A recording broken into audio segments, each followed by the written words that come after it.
welcome two familiar faces, Jerry Rice and Lomas Brown. It is a big weekend. So much will be decided. So right now we're gonna take our pick, if that's all right. Let's do it. All right, let's do it. Jerry, we'll start with you, and we start with the New Orleans Saints and the Dallas Cowboys.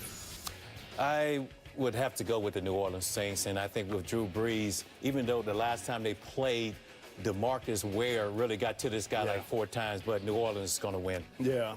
I'm going with the Cowboys. You know, it's a must-win situation for the Cowboys. They lose, they're out of it. This is a big chance for Tony Romo to make a big impression on people. You heard Ed Werder say earlier, it is time for Tony Romo to amend from some of those previous mishaps. The Redskins and the Eagles. RG3, Jerry Rice is expected to play. RG3, misdirections, fakes, and all of that. And I think this guy is back. He's ready to go. And the Washington Redskins will win this game. Hey, I agree, Jerry. RG3 makes him a very dangerous team. And don't forget about Alfred Morris. He's probably the single biggest reason why RG3 is having this big year. Kirk Cousins did an admirable job, but they are fired up in Washington to see their quarterback back on the field. All right, an interesting game between the Bengals and the Pittsburgh Steelers, coming off a tough loss. Well, I got to go with Andy Dalton. It's time for this guy to man up. He's 0-3 against the Pittsburgh Steelers, and it's time for him to figure out what that scheme is doing to him. You know what, Jerry? I think I'm going with Pittsburgh. I think what they're going to do is get back to their physical style of running the ball. They're going to try to keep Andy Dalton on that sideline. And what they got to do is convert on third downs. They were horrible last week on third downs. I think they'll be better.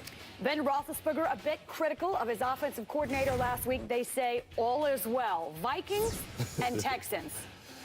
I have to go with the Texans. You know, Sharp, Johnson, Foster, those guys, they're going to get the job done. Yeah, I'm going with the Texans, too. And look, J.J. Watt and that defense, they got one job to do. That's to stop AP, Adrian Peterson. If they can slow this guy down, I don't know if they can stop him. I know, you're right. That's the biggest question right there, Jerry. Does he set the record in these final 2 games? I'm going to say no. I'm going to say yes. All right, Jerry Rice says absolutely.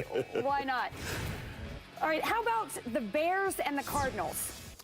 Jay Cutler is the same old Jay Cutler. I think he's going to really disappear when they need him. They can't keep him upright, and he's going to make mistakes. Yeah, I'm with you, Jerry. Look, they have to travel from the East Coast to the West Coast. That's not always easy. And look, the Cardinals coming off their impressive win over the Lions, I think they have a lot of confidence right now. Anybody surprised by the Bears' collapse after such a strong start? No, not at all. Especially when you don't have an offensive line, you're going to have trouble. And trouble they have. Giants and Ravens. I have to go with the Giants. I can't trust Joe Flacco. Yeah. You know, he done turned the ball over a lot during their little downfall, and I think Eli Manning is going to get it done. I agree. I'm wondering if this is the time. You know, they normally flip that switch. This is the time they try to do it. I don't know if they'll be able to do it for the entire rest of the season, but I think they get it done on Sunday. The Giants are 8-6. They have to win out, but they are still in the mix. Jerry Rice, Lomas Brown, thank you. Thanks.